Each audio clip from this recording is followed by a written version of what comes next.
Today's speaker is Michaeli. He's the author of The Defender, How the Legendary Black Newspaper Changed America. Praised by the New York Times as a towering achievement that will not be soon forgotten. Winner of the Best Nonfiction of 2016 prizes from the Chicago Writers Association, as well as the Midland Authors Association. Named as a notable book of 2016 by the New York Times, the Washington Post, and Amazon, and to the shortlist of the Mark Linton Prize. A native of Rochester, New York, Ethan earned a BA in English Language and Literature from the college at the University of Chicago in 1989. He was a copy editor and investigative reporter at the Chicago Daily Defender from 1991 to 1996, after which he founded the Residence Journal, a magazine written and produced by the tenants of Chicago's public housing developments, and an affiliated not-for-profit organization, We the People Media. Ethan and the staff of Residence Journal, We the People Media, were awarded the prestigious Studs Terkel Award in 2006 and the New America Award from the National Society of Professional Journalists, among other honors. Ethan's work has been published by Oxford University Press, Atlantic Magazine, The Nation, The Forward, In These Times, the Chicago Tribune, and other venues. He has served as a judge in prestigious literary contests, including the 2018 Linton Prize, and is currently a senior advisor for communications and development at the Golden Institute, an international not-for-profit organization collaborating with social change activists in 40 different countries. Ethan's forthcoming book, 12 Tribes, Promise and Peril in the New Israel, will be published by Custom House Books. Please welcome Ethan Michaeli.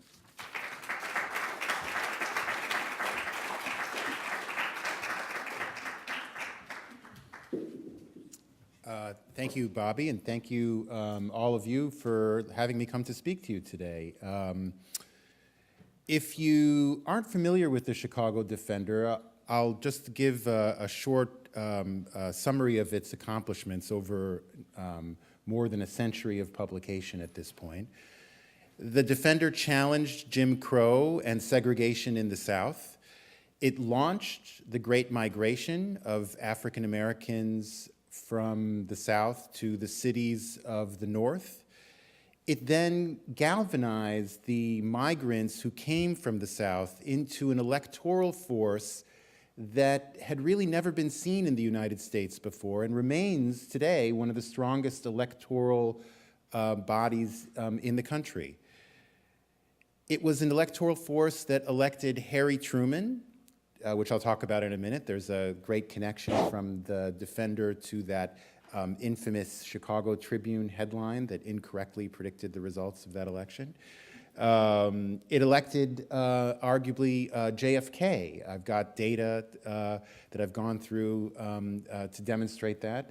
I've looked at old voter totals from decades ago so that you don't have to, and I'll go into that in a moment also.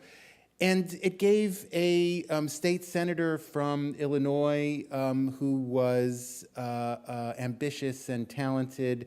It's his running start. The Defender gave him a stamp of legitimacy, Barack Obama, of course I'm talking about, when he needed it, and gave him the momentum that he needed, I think, to become President of the United States.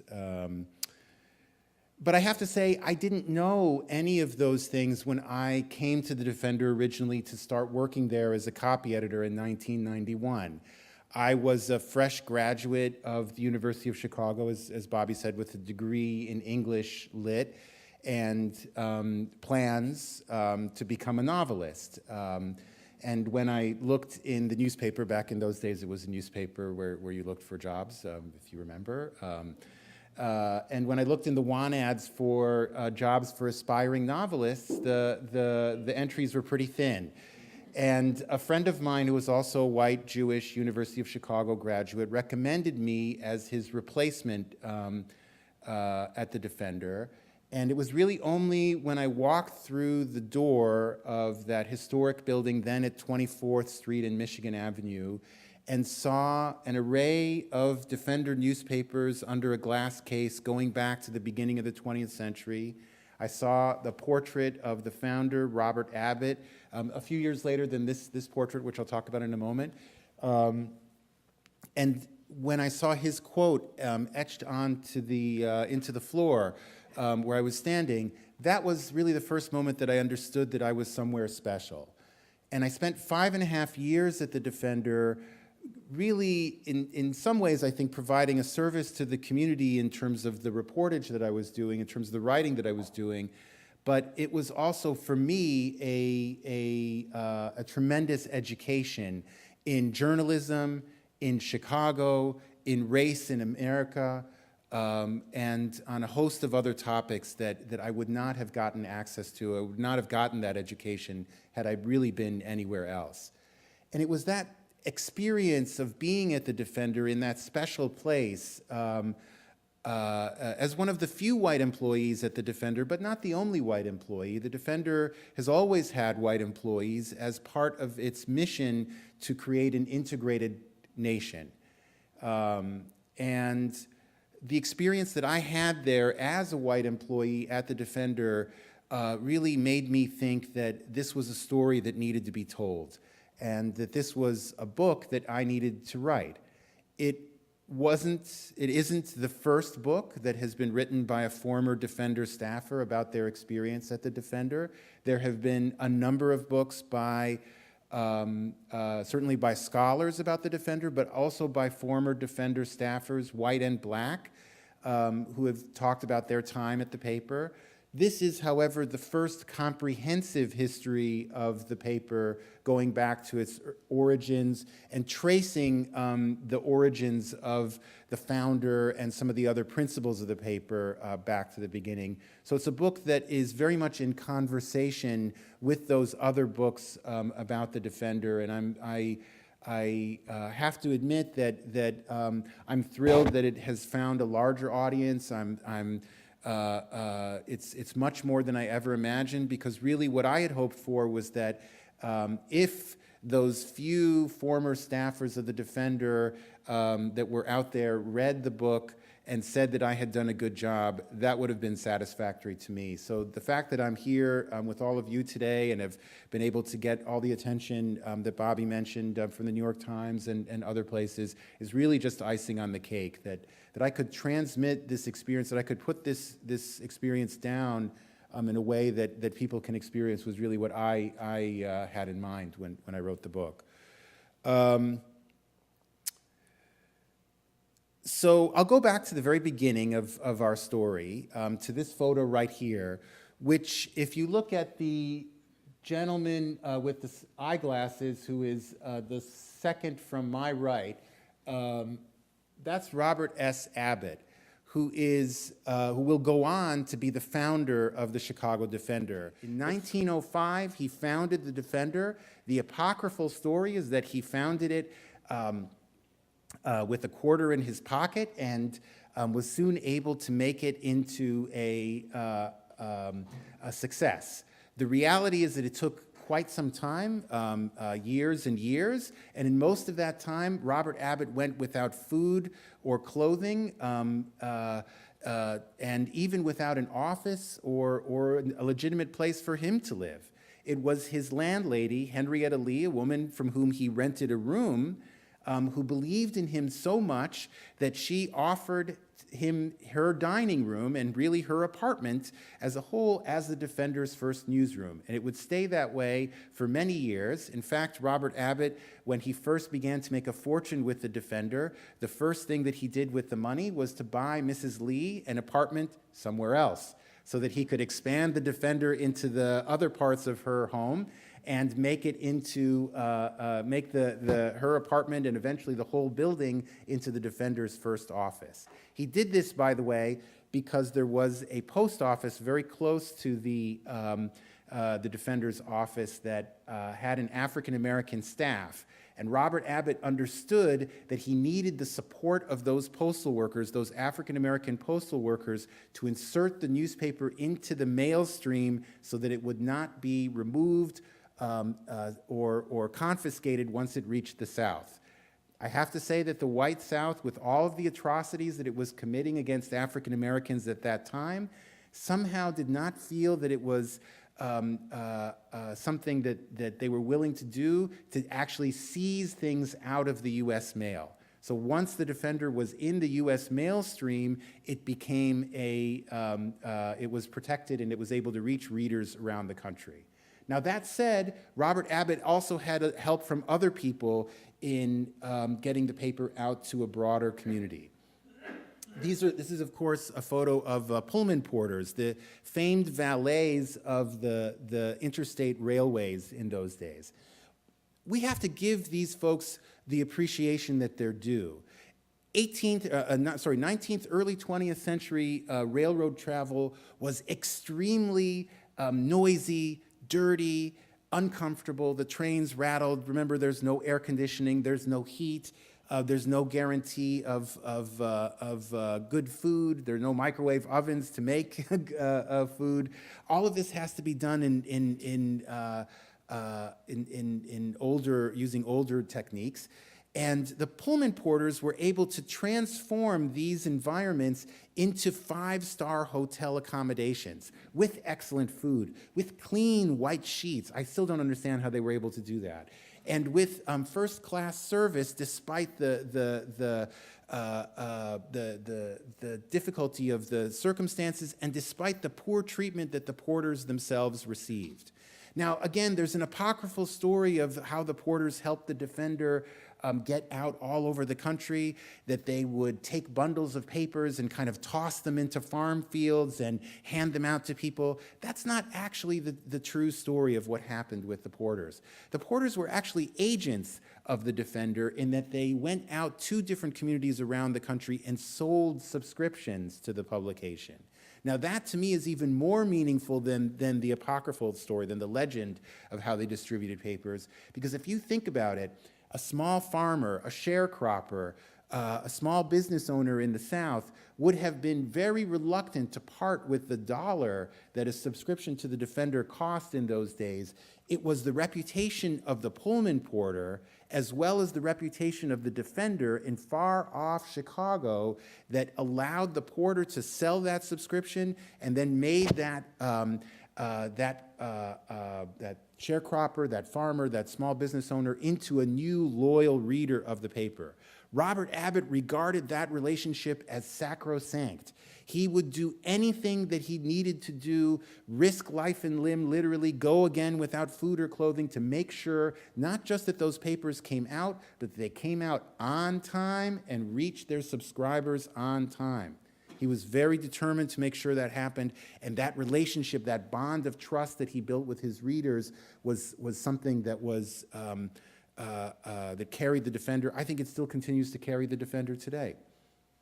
Now, I talked for just a moment about the techniques that Robert Abbott used to make the Defender into a national publication. The first communications vehicle, national communications vehicle for African Americans ever. One of them was to use cartoons, editorial cartoons.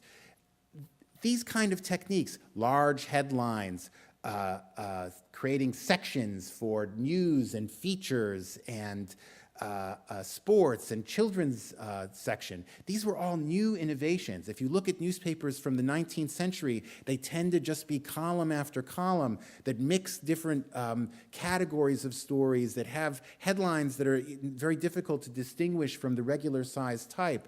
This was all done to squeeze as much news into as little space as possible. But Abbott understood that you could use the space in different ways. He was criticized for that. He was laughed at for years. Many people regarded these as gauche efforts to obtain new readers, which people did not think was an appropriate tactic for a newspaper person. But Abbott understood that times were changing. He had learned from Hearst and Pulitzer and other large circulation newspapers, and he understood that these techniques needed to be used to build this mass circulation vehicle that he envisioned. This is a cartoon from 1910 from when Jack Johnson was fighting for the heavyweight championship of the world. Actually, the second time. He'd already won in 1908, but white people did not accept that an African American could be the heavyweight champion of the world in boxing, which was a newly legalized sport. And so they put up a candidate that they called the Great White Hope, Jim Jeffries, to fight Jack Johnson in Reno, Nevada in July in 1910. Reno was then a town of just a few hundred people, and a stadium was built for 50,000 to come and see the fight in Reno, and it was fought under the hot sun. It was all white people, all white men. If you could, this cartoon is a little blurry, but you might be able to see that the crowd is made up of actual crows in this drawing, in terms of Jim Crow.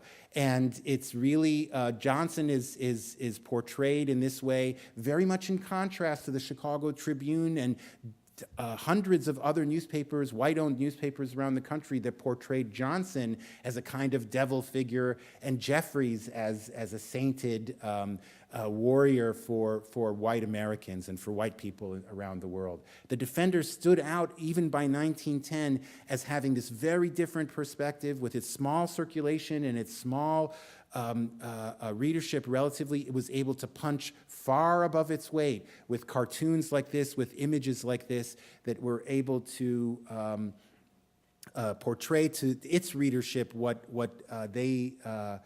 how they saw things and how they could relate to the situation.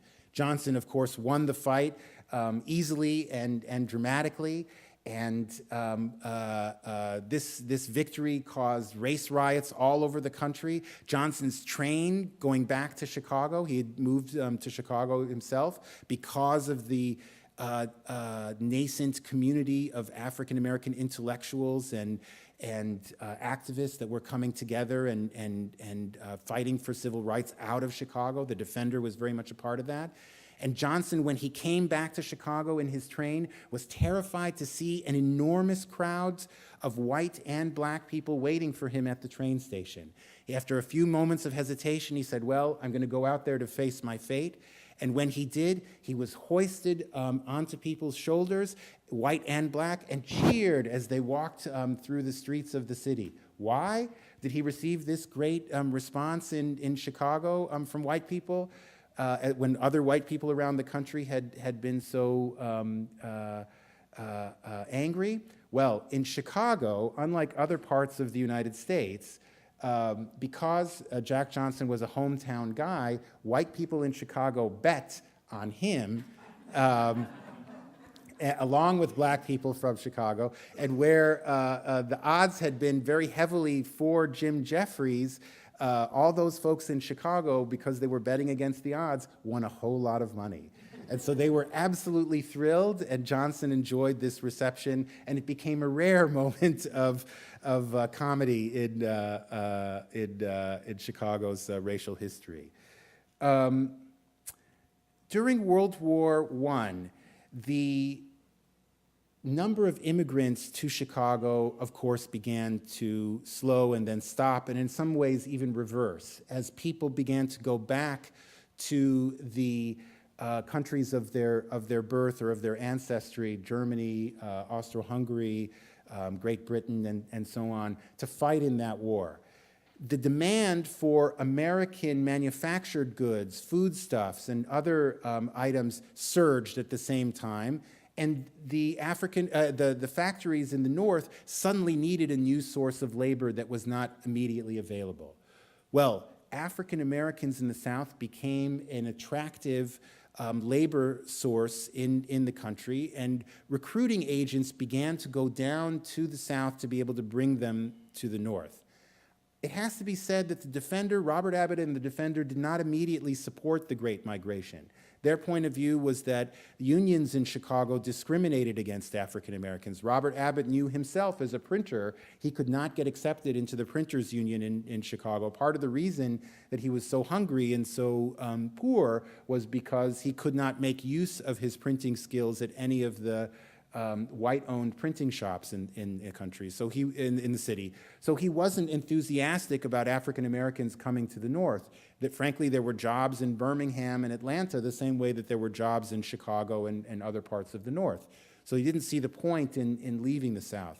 What changed was when he saw that when a group of stevedores in Jacksonville, Florida, left overnight for a port in New Jersey, the port in Jacksonville suddenly had to stop functioning. The stevedores' bosses didn't know how to do the work that they did, and they weren't able to quickly train everybody. Well, when Robert Abbott understood this and saw the response within Jacksonville and the state of Florida, newspapers that just a few years earlier had been saying that the excess African-American population should be shipped off to Mexico or somewhere like that, now these newspapers were editorializing that the African-American population should stay and be welcomed, and we have to do better to treat our African-American population. This important source of labor, this important part of our cultural life in the South must be kept. Well, when Robert Abbott saw this switch,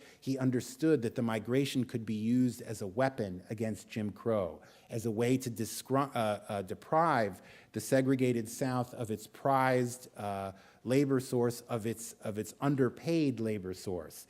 And when he understood that, he began to go full force in editorializing for people to come to the North.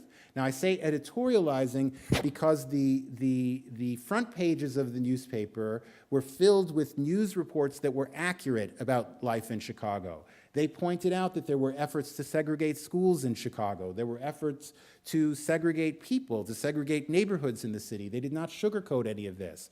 But because they reported things accurately on the news pages, when the editorial page said, despite these things, we can tell you with authority that things are better here than they are in the South, and at least here you'll have a fighting chance, you should come, people listened. And between, in the final months of World War I, the population of Chicago, the African-American population of Chicago doubled from around 50,000 to 100,000, and became, changed the African-American population in the city from one of many groups in the city. 4% was what they started off with, which was about the same size as the Polish community or the Norwegian community or many other communities. Suddenly it was 8%. That was now double the size of one of the communities. And it continued to grow and grow until the African-American population became a larger and more important force in the city over those years. It also became a very powerful electoral force in the city because African Americans, of course, are Americans, and they understood their rights and responsibilities as citizens. They had been denied the right to vote in the South, but when they came to the North, one of the first things they did was sign up in the very powerful political machines that already existed in the city, and they began working very hard to elect African Americans to public office. First to state offices, then to party offices like committeemen, which are of course very important because those are the guys that go into the smoke-filled rooms in the back and divide up the spoils of elected office, the jobs and the contracts. This became very important for the African American community. As the African-American community became more ensconced and more powerful in the city, and as the Defender became the national communications vehicle for African-Americans, Robert Abbott became suddenly a wealthy and powerful man, someone that Republican candidates all over the country, because at that time African Americans voted almost exclusively for the Republican Party. The Republican Party, of course, was still echoing Abraham Lincoln and the anti-slavery agenda that Lincoln embodied. And African Americans were very much a part of the Republican Party out of that memory. So Robert Abbott was an important Republican figure. He did something, however, that very few people who were successful at that time did, which is that he stayed in the neighborhood. He made himself available to young people in the neighborhood and to the community as a whole. And you can see the adulation from young people these were all the newsboys who distributed the newspaper. And you can see the adulation on their face. That's absolutely real. I had the privilege of speaking with a couple of the former paperboys for the Defender, including Timuel Black, who just turned 100 years old.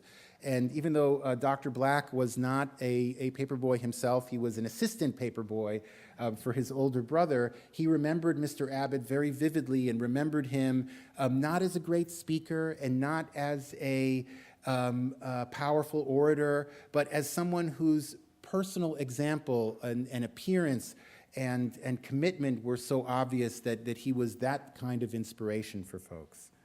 Now, the growth of the African American community also created tension. In 1919, of course, you had a race riot in Chicago that was unlike the race riots that we think about in the post-World War II era. This was a time in which white folks in terror cars, in cars where there would be armed men sticking their weapons out of the windows, would drive into the community where most African Americans lived. There was no segregation in Chicago at that moment, and these terror cars would come to the areas where African Americans lived and shoot up the African American neighborhood. At the same time, African American men, usually, and women, but men often who were veterans of World War I, would set up barricades to protect the African American community using their service revolvers and rifles to protect the community. This was the moment that the African American community really became segregated, because the aftermath of the 1919 race riot created a section of the city that had been effectively cordoned off by the National Guard. The National Guard came in at first thinking they were going to have to divide combatants, and in the end realized that they had to protect the African American community. The perimeter that they created became the first border for the African American community in the city. That experience convinced Robert Abbott that he could no longer rely on others to print his newspaper. He purchased his own headquarters, which is still there at a building that's still there at 35th in Indiana. It's not the Defender building anymore, but it's a beautiful building. It's a former synagogue that was reconstructed as the Defender's headquarters. And Robert Abbott installed a printing press there that was his pride and joy. He would come back in the middle of the night from wherever he was and often just ask his driver to stop the car, and then he would go in and just look at the new press, which he just adored, as a symbol of the power of free speech that he enjoyed. He created another institution at that time, the Billiken Parade, which many of you might still know of. It's still held the second Saturday in August on the south side of the city.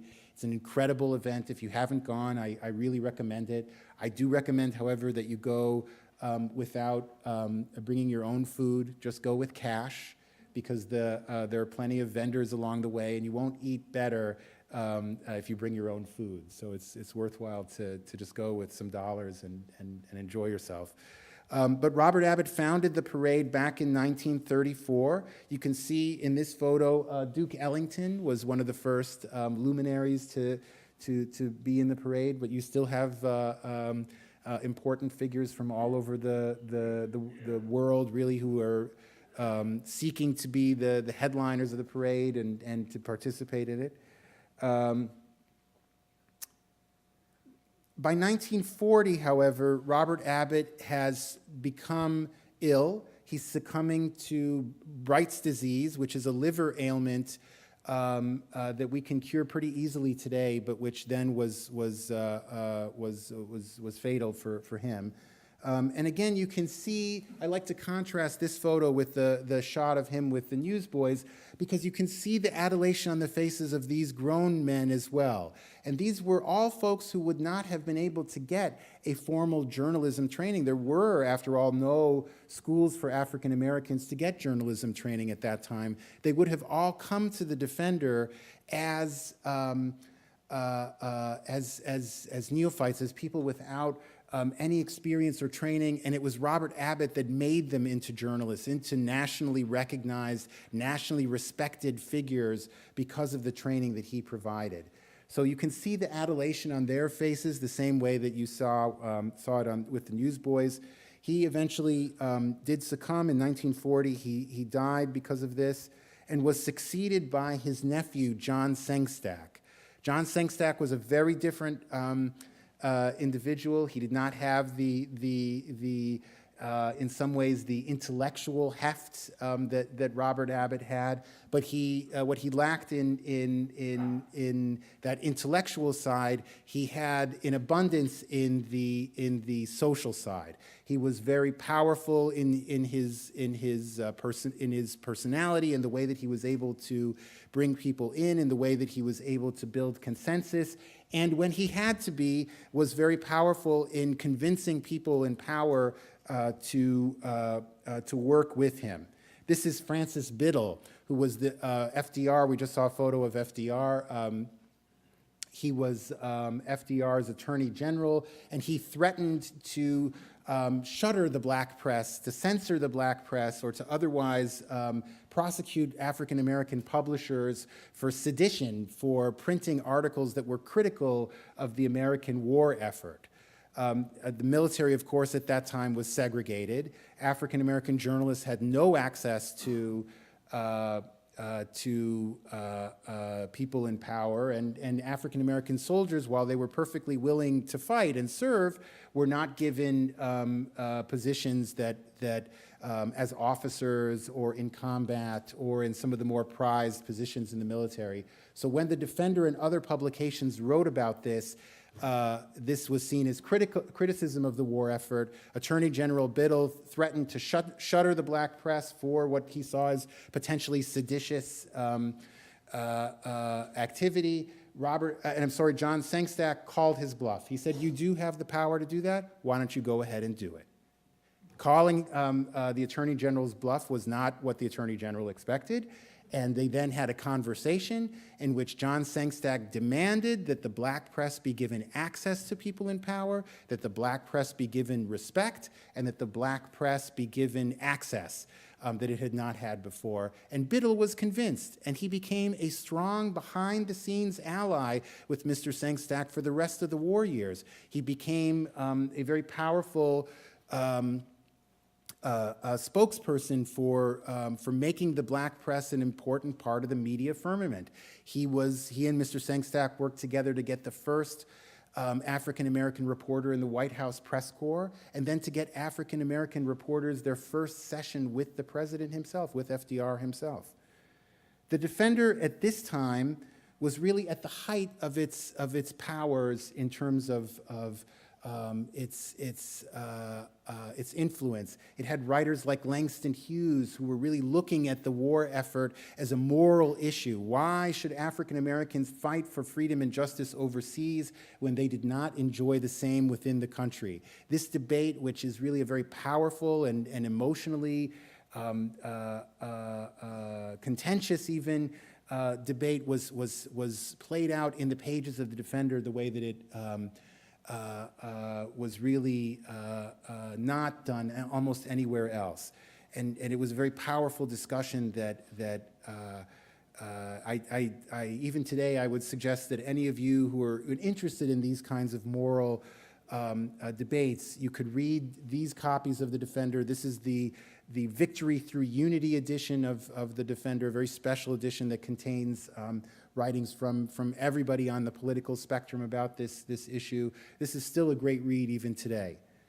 And by 1948, the Defender is now really at the height of its political influence as well as its intellectual influence. The Defender goes all out for Harry Truman, and John Sengstack and Congressman William Dawson from Chicago go all out personally for Harry Truman, barnstorming themselves through different communities, African-American communities around the country, telling them that Truman, who of course is not exactly the easiest candidate for African-Americans to support, he's from Missouri, he's been wishy-washy on issues of civil rights. There were rumors out there that unfounded rumors, but there were rumors out there that he had been a member of the Ku Klux Klan. But for all of these reasons, And Thomas Dewey, his opponent, was pro-civil rights, was a progressive governor of New York. And so there were many reasons to support Dewey. Dewey, of course, was a Republican, and Truman a Democrat. This was also at a moment that African Americans were moving to the Democratic Party, but had not really abandoned the Republican Party. So for all of those reasons, Bill Dawson and John Sengstack's campaign was a powerful, influential, slightly behind-the-scenes effort as it was happening. And when the voting totals began to come in, and the editor for the Tribune began to look at these voting totals, the editor from the Tribune said to himself, well, unless African-American voters on the south side of Chicago come out in unprecedented numbers for this Missouri senator, there's no way that Harry Truman is going to win this election. He's not going to win in Illinois, and then he's not going to win the election. He made an educated guess that Truman would lose the race and decided, he had an early deadline, unfortunately, decided to go with this headline. Well, the Defender, he had not been reading the Defender, and he did not know that African Americans were organizing themselves. And African Americans did, in fact, come out in unprecedented numbers in Illinois and in Ohio for Harry Truman. Those voters put Harry Truman over in Illinois and Ohio and won the race for him. And the result, of course, is this headline in the Defender, in the Tribune. But here's the slightly lesser-known headline in the Defender. You can see up there in the corner where it says, "We told you so." I'll just be very brief because I think I'm almost out of time, but this is from the Billiken Parade in 1956, and you can see here, again, Mr. Sengstack really at the height of his influence and power. He has on his right a former president, Harry Truman, and on his left, a brand new mayor of Chicago, Richard J. Daley, who was then seen as a kind of liberal, even a progressive figure, was seen as someone who was on the side of the African-American community in the city and would not have won his primary against a sitting mayor, Martin Kennelly, if it had not been for African-American support. So these are thank yous coming from white politicians to the Defender from the past as well as the present. The Defender played an important role in publicizing what had happened to Emmett Till in 1955. Emmett Till, of course, being the 14-year-old young man who was murdered in Mississippi. There was a trial afterwards, which was really concocted, in my opinion, to exonerate the people involved in the trial. This is Alex Wilson, who was a reporter for the Defender who covered the Emmett Till case and then later went on to cover the efforts to integrate Little Rock High School, where he was personally assaulted and sustained injuries that would kill him eventually. I mention this because the Defender, I've talked all about the principles of the newspaper, but these were really the foot soldiers of the publication that risked life and limb the same way that the principles of the paper did, and sacrificed themselves in some ways for the cause. Again, I'll just wrap things up very quickly, and I'll just say that this is Mr. Sengstack in 1960, after they had the same way that they had engineered a victory for Truman in 1948. Kennedy needed the Defender's help all the more because he was all the more clueless when it came to how to win African-American support. John Sengstack actually detailed his deputy, Louis Martin. If you know the name Louis Martin, it's because you're very well versed in behind-the-scenes players in American politics in the 20th century, but there is no one more influential than Louis Martin. There are very few African-American, Latino, immigrant, Jewish, and otherwise figures who made it into high positions in the federal government in that period who did not get their start through Louis Martin. He was assiduous about recruiting new faces for the federal government and bringing them into the federal government. The Defender, of course, was there to cover Martin Luther King during his visit to Chicago and his tenure in the city. This is a photo from Bobby Sengstack, who is the son of John Sengstack, who at the age of 17 had this kind of access to Martin Luther King. You've seen many pictures, many of Bobby's pictures of Martin Luther King and other folks. It is because he worked at the Defender that he had this kind of access. And I'll just flip through the last couple of these. This is the Billiken Parade in 1966. You can see, again, the level of influence that the paper had, that James Brown, the most popular singer at that time, and Muhammad Ali, the world-class boxer, are riding together in the Billiken Parade. I mean, what a great moment. Some years later, the Defender has begun to lose some of its influence, but for the Harold Washington campaign in 1983, it remains an important moral voice. It remains a powerful voice of truth when it comes to revealing the horrible racism that was deployed against Harold Washington, and also in keeping Harold Washington to his promises as mayor to make sure that he lived up to the ideals that they all shared. And then some years later, the Defender was there, as I mentioned, for this very young politician, not from Chicago, not a hometown guy, not someone who understood right away the power of the African-American community. The first time he marched in the Billiken Parade did not look like this.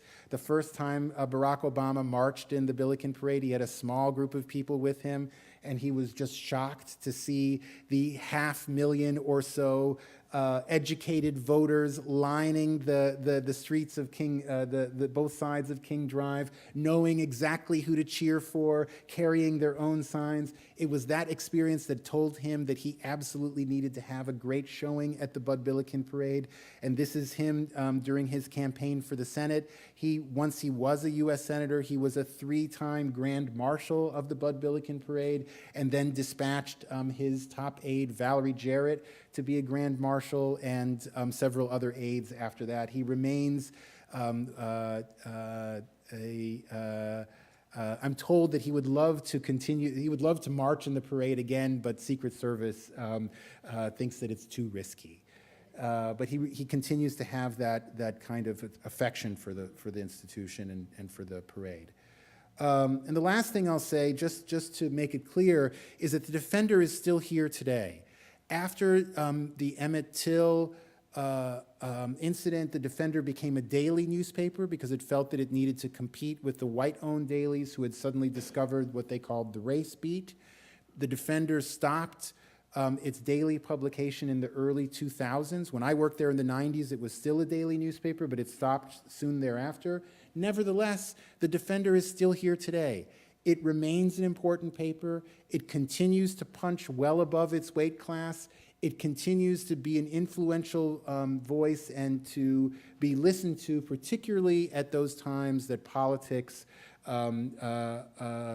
make the power and the presence of the African American community known to everyone. So I'll close with that. I know we're going to have we're going to have time for questions later. And thank you again for inviting me. And if you get the book, I hope you enjoy the book.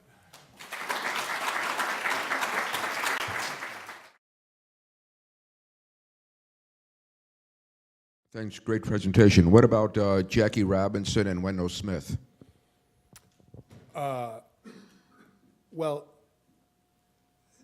So there was a reporter at the Chicago Defender named Fay Young. Fay Young was really one of the first reporters, the first journalist to work at the paper, period. He had been a dining car waiter, a job very similar to the Pullman porters, but on a more local route in the upper Midwest, and loved journalism and wanted to become a journalist. And so he began to collect the newspapers that he got on the trains, because these would be current publications, and then he would bring them to the Defender offices where Mrs. Lee's apartment at that time, where he and Robert Abbott would go through the papers and look for articles that could be rewritten or copied for their readership. Fay Young, as a senior reporter at the Defender, began doing everything, but he very soon found that sports were where his passion lay. And so he began to write very powerfully about sports, and in particular, baseball was the biggest sport at that time, how baseball should be integrated. There were, of course, at that time, the Negro League baseball teams, which were pretty successful, which got pretty big audiences. And of course, remember, this is more or less before the time of, we're just starting to being able to broadcast games. So the teams depended on ticket sales, right?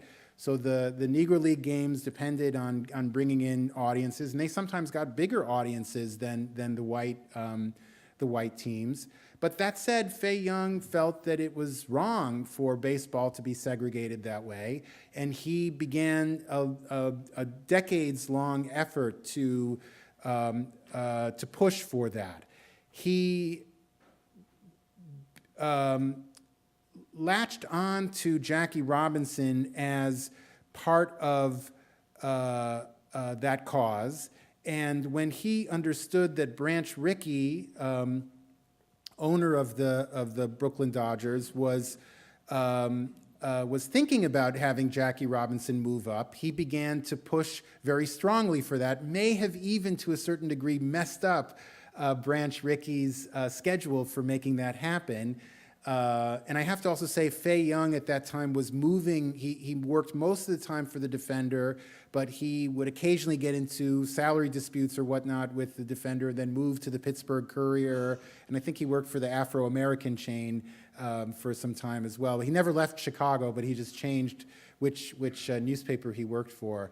So there were different moments in his advocacy where he was at different papers, but he was the strongest single advocate for integrating baseball, and in particular for Jackie Robinson's inclusion as the first African-American player, because he knew that Jackie Robinson had the character, the personal character, and the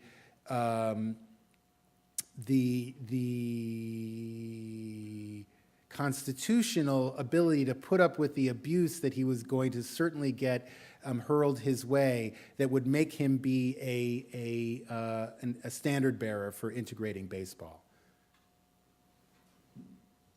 Thank you so much for this book. I'm really enjoying it. Oh, thank you. My question has to do with the poem Bound for the Promised Land, Yeah. which I've read elsewhere was singly responsible for tens of thousands of people moving north. You weren't quite, was that hype? Because I didn't see so much about it in your book. Yes, it was hype. You know, we tend to look at the Great Migration through the lens of the Jacob Lawrence paintings, for example, right? Where we see very religious people kind of acting along religious impulses to echo stories in the Bible and come to the north that way. Certainly religious fervor was a part of what was happening, but people were making very educated and serious comparisons from one time to another, and were making very modern calculations about why they were coming to the north. Yes, there was economic opportunity, but the political opportunity was, I think, at least as much of a lure for many people as the economic opportunity. As I said, there were jobs in Birmingham and Atlanta, just like there were in Chicago and Pittsburgh. People came to the north because there was a chance to organize. There was a chance to fight back.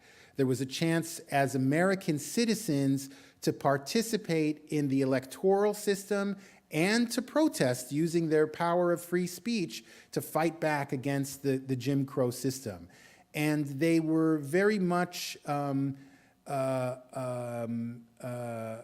they were very clear and organized around that purpose. Now, the poem, the M. Ward poem, was very powerful. It certainly moved a lot of people. It also became part of the narrative in that there were a few people in the South who were arrested for carrying a copy of the paper that had that poem in it. There weren't thousands of people that were arrested for that, as sometimes the legend goes. There were, and the paper in itself was not contraband. There were people always were often walking around with the paper. So it was just at particular times and with particular Southern white authorities that felt that they'd had too much, or that the paper was somehow causing a particular problem at that moment that made them feel justified in arresting that particular person. But the narrative became, oh, they arrested someone for having a poem. And so that became a powerful way to explain what was happening in the South and how evil really the system of segregation was. But the poem itself was just a part of that story. Thanks so much for your talk. I'm wondering if you can think for a minute or talk to us a little bit about the people who didn't migrate, like the effect of the Defender on communities in the South or wherever where people didn't leave, and how it affected local politics or local rhetoric, and even, so maybe a bridge too far here, what did my white grandmothers in Louisville and in rural Missouri know about the Defender? Did they ever hear about it? How did it ever touch them, or did they die ignorant of it? Well, answer the second part first, which is that white people, I think, are almost completely oblivious to the Defender even today. It does not, if they know about the Defender, they generally aren't, of course there are many, many exceptions to what I'm saying, but to the generalization, but for the most part they don't really distinguish between one African-American owned newspaper and another. And the Defender is really different from a lot of other publications. The Defender always stood, and it has still a multi-point mission statement today, a platform for America, as it's called. It continues to stand for an integrated America, for an America that is not, does not provide special privileges or geographic segregation for any group in particular. Why I was there, and when I was there, I thought I was the first white guy to work at the paper. I discovered I wasn't the 101st. And they had white people going back to the really to the beginning, because the printing shop was all white at the beginning. But there have been white employees there, at least. There have been white Jewish employees there, at least since the 1940s. But the Defender never, on the one hand, reached out to white communities to get readers there. So perhaps white readers didn't know about it for that reason. And they didn't have a need to get out to white people because they were supported by the African American community. So there was this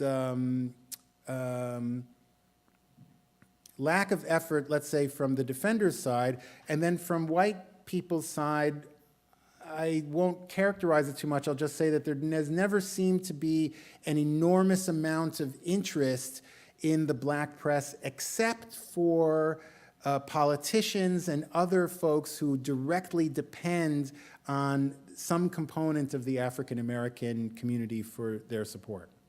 I'm sorry, the first part of your question was about the Defender's impact on the people that didn't leave the South. So the Defender, if you look at the pages of the Defender going back to the migration days, began to run sections of the paper that had different news from the states. So it provided a way for people to continue to communicate even though they were very mobile, right? That they would say, you know, Sam Jones is now living in Detroit and doing quite well, and wants his, and this would be in the Georgia, you know, the Marietta, the section on Georgia in the Marietta paragraph, right? So if you were from Marietta, you'd be like, oh, great, Mr. Smith is doing well. Sometimes they would read that and say, oh, Mr. Smith is doing well, I'm going to go there too, right? But other times, of course, the majority of people did not leave, so the other times it was just a way for them to keep in touch. The Defender, of course, stood up for people, wrote about atrocities that were committed in the South, and often affected a response that way. Sometimes the response was extremely negative. There were times that there was one incident going back to 1911 where something that had been written in the Defender actually prompted a harsh response against a local newspaper editor who had rerun a story from the Defender. So it did not affect total change in the South, but it was there to stand up for people and definitely expose things that otherwise wouldn't have been exposed. The Emmett Till case is a great example.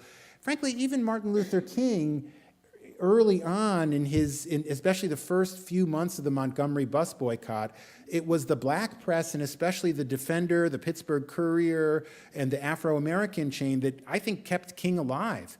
If they hadn't written about King in those months before the white press discovered him, I think that King would have been murdered by people in Montgomery. I mean, he was definitely had faced a few violent incidents, and when the Defender and other publications wrote about that, well, it was known. It suddenly became known around the country. Yeah. Thank you for your talk. You talked about Truman and Sengstack wanting to back him, but you didn't say why, especially given Dewey's history of civil rights endorsement, things like that. Why did they go to this Missouri, senator who didn't know much about anything? I thank you for that question. It's a great one. There's an apocryphal story there too that I'd heard when I was a reporter at the Defender, that Sengstack confronted Truman about the allegations that he'd been in the Klan, and that Truman said, "Judge me not on what I have done, but on what I will do." Well, the truth is that there was a deal between them, and the deal was that African American support would be exchanged for Truman's commitment to integrate the U.S. Armed Forces. And Truman, which of course had been a goal of the civil rights movement going back to the 19th century, really going back to the Civil War, even before.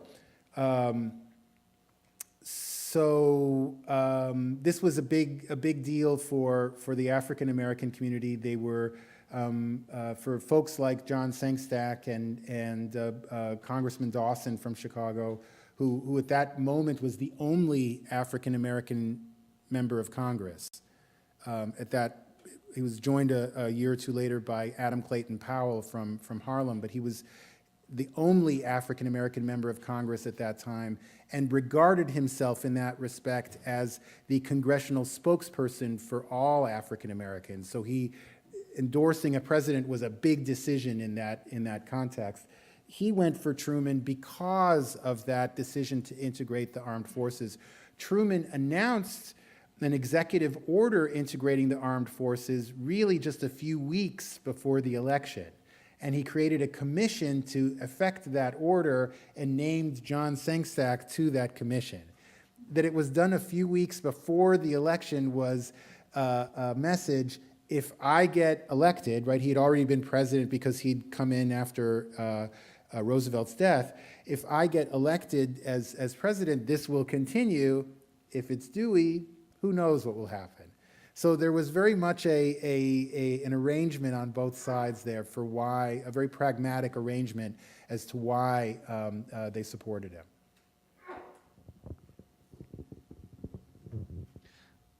Thank you for your talk. Sure. A question that I thought of before it even began was, how did the Defender appeal to an audience in the South where perhaps literacy was not as common, or was there sort of a parity of the literacy rate in rural African American communities and rural white communities in the South? And did the availability of the Defender provide sort of a spur for literacy? Did people want to read the Defender, so they stop their kids and teach me how? It's a really good question, and I had to look into literacy a lot because some of the sources that were out there talked about, literacy as an issue. This is what I found. You look at surveys from the late 19th century when segregation, first of all, you can look at literacy surveys from before the Civil War, and you find zero literacy in the African American community. Now, it was illegal for African Americans to be literate at that time, so you could have potentially gotten in trouble for declaring your literacy, right? And then immediately after the Civil War, you start seeing numbers like half of the African American community is literate, maybe even more. Did those numbers change so quickly? Did people learn to read so quickly? No. They knew how to read, they just weren't reporting it. So you start to get into the later years of the 19th century, and again, those literacy numbers just skyrocket, right? And you get into the early years of the 20th century, and African American literacy is on par with white literacy, right? So you really don't see an issue with literacy anywhere in the United States by the early years of the 20th century. There is no literacy issue with African Americans in the South, although sometimes people will, just to be frank about it, historians who aren't as cynical as I am will look at the data and say like, oh, they must have learned how to read very quickly. You have to kind of, scratch the surface there a little bit, I think, to get at the truth. We haven't talked about women today and women's rights, and I understand it that the suffragette movement kind of conceded the leadership of American civil rights to the black community, and they assisted the advancement of the black community's civil rights efforts. So my question goes to, and I'm not sure, that's the historical premise I'm working off of here. I'm thinking, and the question I want to pose to you, with the assumption that historical premise is accurate, when did the Chicago Defender take on as writers and editorial staff women into their group? And maybe if you can break that down, women in general and black women, and can you compare that to the rate of inclusion nationwide outside of the black community? So first of all, in terms of the suffragette movement, Frederick Douglass and Ida B. Wells regarded their treatment by the suffragettes as a betrayal. They felt that they had stood up for women's rights and had stood up for women's rights as part of the cause of human rights. They looked at it as an essential issue that was part of civil rights as well. The suffragettes marginalized Ida B. Wells in particular, and were not able to ignore Frederick Douglass, but did not do what he suggested or follow his recommendations. And so both of them really regarded the suffragettes as having betrayed the movement in general, and were very disappointed with where the suffragette movement had gone. The Defender, Robert Abbott, because Ida B. Wells had been such an important figure in the 1893 World's Fair. She was really just a few years older than Abbott, but so much more prominent. She had already gone internationally to speak against lynching. She was already writing for major newspapers. She married Ferdinand Barnett, who was part of the elite, really, an elite attorney and already working on civil rights issues in Chicago. She and Ferdinand, their wedding was a story in the New York Times. They were celebrities. For Robert Abbott, Ida B. Wells was exactly the kind of hero that he liked, and she was someone who he regarded as an essential figure in the African American community and a personal role model, right? Another Southerner who had come to the North and done well. So really,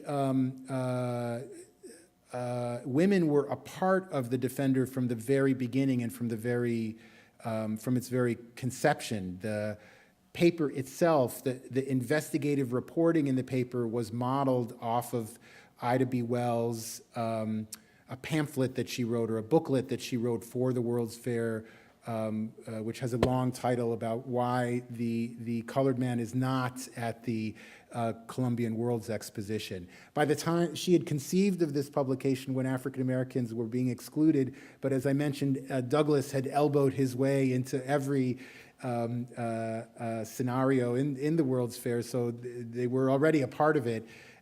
She couldn't change the title by that time, and she'd been away, and she came back and printed it. But the publication itself, when you read it, it first of all reads very much like a ProPublica report or a New York Times report from today.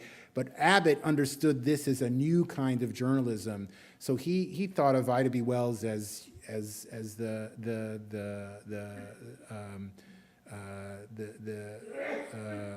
paradigm that he wanted to use for his publication. Women were a part of the Defender from its earliest time.